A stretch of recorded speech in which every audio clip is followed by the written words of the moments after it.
Hey guys, what's up? This is Kilma on Electric Prairies. You're watching Prosper Streets.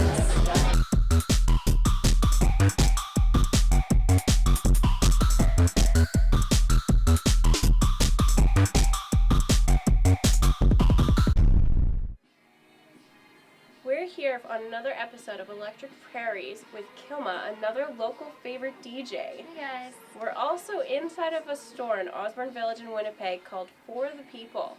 We're going to do some fall shopping to get us ready for winter. Let's go shop. I'm excited. Yeah.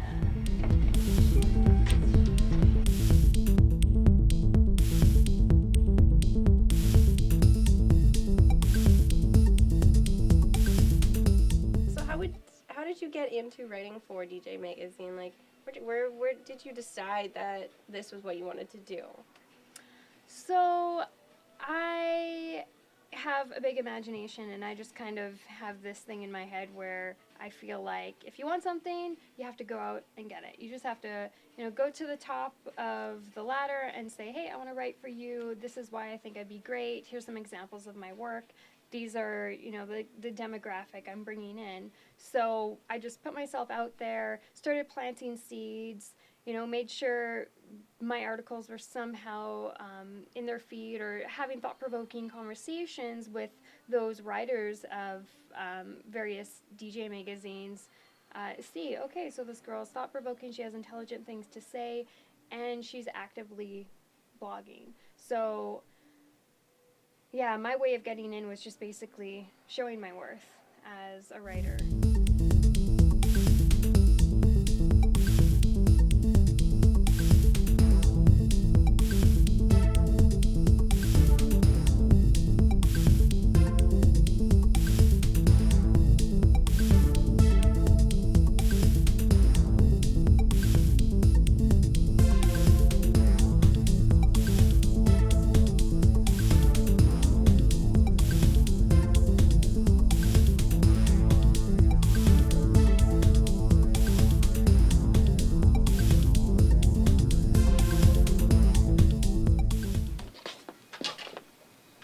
So, talking about you being a DJ, obviously, so you started under the name DJ SWAT, with, was it more jungle beats? Yeah, drum and bass, yeah. Okay, so now you've changed to Kilma with more of house rhymes, so why did you decide to change?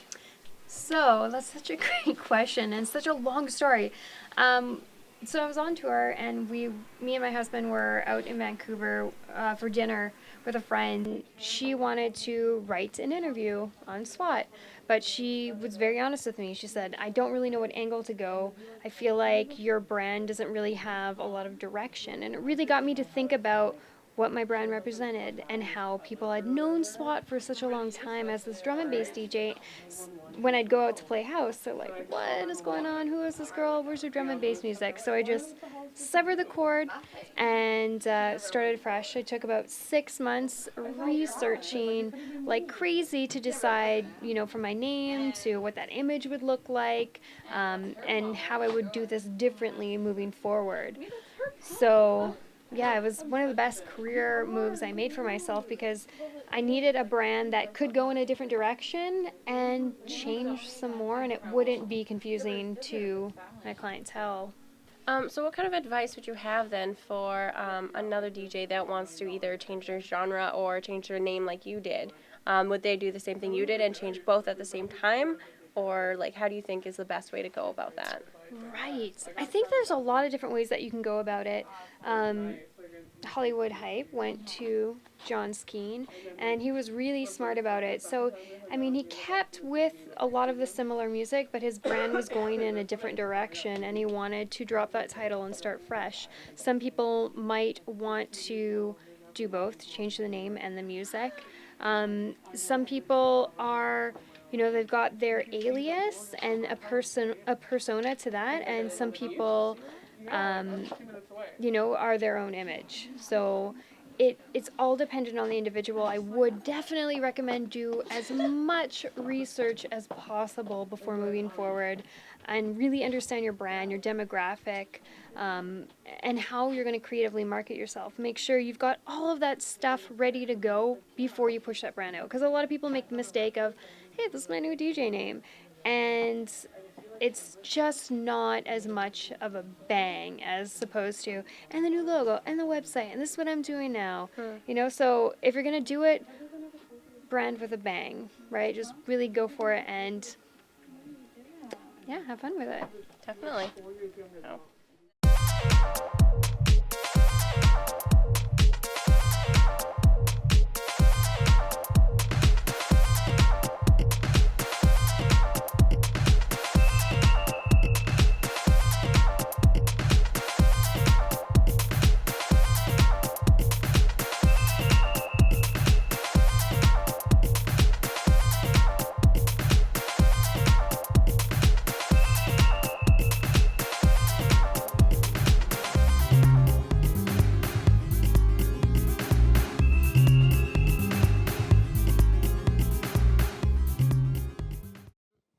So we're talking about there's some new DJ equipment coming out where a lot of people say that is kind of a cheat way to being a DJ because you basically hit play and let it do its thing.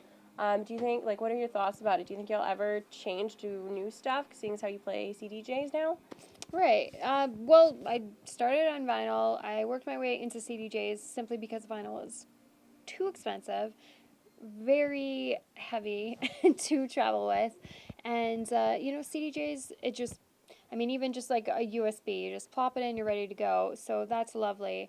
As far as the technology and what's going on with that, I've heard this thing about you just hit play and it does it for you. But, there is a lot more that goes into that, right? There's track selection and blending the track at the right part of the song. So, there's definitely a lot of really cool things, like a lot of really cool options out there for DJs, and I think that every artist is going to use something different that works best for them. For me, I love to beat match. I love mixing by ear. So, after 10 years, I don't really think that's going to change. I know some talented artists that can absolutely beat match do use the sync function, but they say that it's still not 100%. There is still error in these MP3s, so you still need to know how to beat match. So, yeah, the technology might have some benefits, but I really like sticking to my roots and mixing by ear. So I absolutely support whatever artists want to do. I got my own way, and I'm happy with it. Being one of the only female DJs in the scene for Winnipeg right now, do you feel that the equality between the sexes is something that's going to progress, or for you does it matter who's behind the decks, and as long as the beat keeps bumping that everyone loves? I think that in any male-dominated industry, whether it be music or film or, that's probably right down the middle. That was a good example. But I think that in any male-dominated industry, there are going to be some issues. Unfortunately, I feel like the equality issue is a very, very slow progress in the right direction. We start to think that we're going in that direction, and then we start backpedaling. For example, Catherine Monk just did a short documentary on DJ Rhiannon. She's a Vancouver DJ whom from 2000 to 2007 played all drum and bass and breaks on vinyl. Very talented, but was like, hey, people aren't noticing me. People aren't taking me seriously. I need to progress. I'm sick of waiting. So she did what she never thought she was going to do, and she posed for Playboy. And then she ended up getting tons of DJ gigs. And a lot of people looked at that and thought, oh, well, if she respected herself, she wouldn't have gone in this direction. But the reality is marketing companies and even other male artists and DJs are using sexy, half-naked women in their music videos and their album artwork. Promoters are using it on their flyers. They're saying free before 11 for ladies because they're selling that sexualized club industry. And instead of being upset about that, we're upset about one woman that empowered herself and used her own sexuality and took control of her brand, as opposed to having someone else say, you have to dress like this, you have to act like that, you have to play this kind of music. And even though I don't promote myself the way she does, I still deal with issues where men are telling me that if you want to be taken seriously because you're a woman, you shouldn't even show your face in pictures. Like, if you're so talented, you shouldn't even have to, just the back of your head in the crowd. And to me, that's a big red flag that we still have an issue regardless of what somebody's wearing. They're still judging you based on your sex. And I wish that I could say we were moving forward and that there wasn't any sexism within this industry, but the reality is this is a worldly issue. This is, we're dealing with rape culture and slut shaming. If a girl goes to a music festival and she gets raped and she talks to a cop about it, the cop's going to ask her, were you doing drugs? Were you super drunk? Were you dating the guy? Were you leading him on? There are so many issues that are going on in this world that, like I said, it's not just the DJ industry. This is, an issue that we have in many male-dominated industries, and an issue even women have amongst each other in shaming. So I feel like in order for this to progress in a positive light, we need to educate ourselves and understand why we have an issue with women taking control over their brand and what that's really about. And yeah, definitely, maybe not, like if you're going to do the all-female DJ lineup, do it in a way that celebrates women as opposed to saying, okay, well, we're just going to promote this in a sexy girl DJ show and not even ask those women if that's how they'd like to be promoted. Because, again, it's not really giving respect to their brand and their image and who they are as artists. And I think that absolutely, if a woman wants to do that and it's her choice, yeah, go for it. You have my support. But when other people are trying to influence into people's brands or judge those brands without getting the full scope of the issues going on, it's really unfortunate, and there's a lot of misconceptions in this industry about that stuff.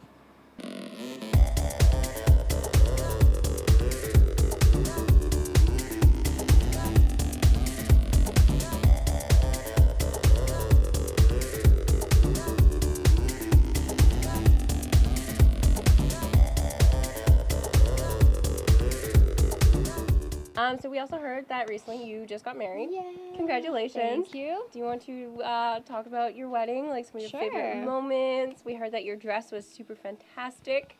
Yeah, I looked at the pictures and I realized that I look like my favorite childhood Disney princess. I literally look like the Little Mermaid. I have like a mermaid style dress. That is adorable. Yeah, it was fun. My mom, she DJs. She DJs like wedding socials and corporate events. She loves top 40. She loves mainstream stuff, which is great for her. It's not for me, so it was perfect to book her for the wedding. And she had a really cool idea. My favorite part was when we walked in, introducing man and wife, and we went straight to our first dance. And she had given a bunch of the guests bubbles. So as we're doing our first dance, the sunlight's coming in, there's bubbles all around us, and it was just really cool to look around and see all our family members enjoying themselves and watching us, and it was like a dream with those bubbles everywhere. Sounds like definitely a fantasy. Yeah, it was pretty cool. Well, talking about your wedding dress, I really want to go try some of our clothes on. All right, let's go do that. Yeah.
I like it. I like the back of it. Oh, nice. Yes. See there too. That's awesome.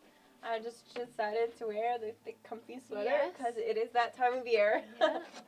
Here I am just trying to live out the summer as long as possible. Yeah, it's a little too cold for that right now though. Talking about what do you do on your days off? You know, you're such a busy woman. You've got your writing, your blogging, you're also teaching. Like, what do you do on your time off? Yeah, what do I do on my time off? I try to, because I work from home, I try to have like regular working hours, so like 9 to 5. When my husband comes home from work, I'm like, okay, done for the day, we're gonna hang out, relax, do our chores, or just watch movies, or go to Speed World and do some racing. Yeah, to relax, you just try to do something together that's in the present. I guess I like to work out, or during the summer when it's nice out, I love to go rollerblading. When it gets cooler here in the fall, I love to walk around. I find just like a little bit of exercise gets me motivated and new ideas. Yeah, I guess that doesn't really sound like relaxing, but... Well, no, like everyone to each its own, right? Yeah. Some people would rather read and sit in a tub. Mm-hmm. Some other people would love to go out and do stuff. That's fair. Which one has your favorite outfit been so far? I think it's this one. That one? Yeah, it breathes, it moves around, it's got the like gorgeous thing in the back. Yeah, I'm happy with this one. It's fantastic. I think my favorite was that red dress. Yes. Oh That my was adorable. gosh. It fit in all the right places. Yep. And it was striped. I love stripes. It's just like, hello. Look at me, I love those dresses. Yeah, it was cute. Yeah. Should we go back and change? Yeah. Let's finish up. Yeah. Sounds good.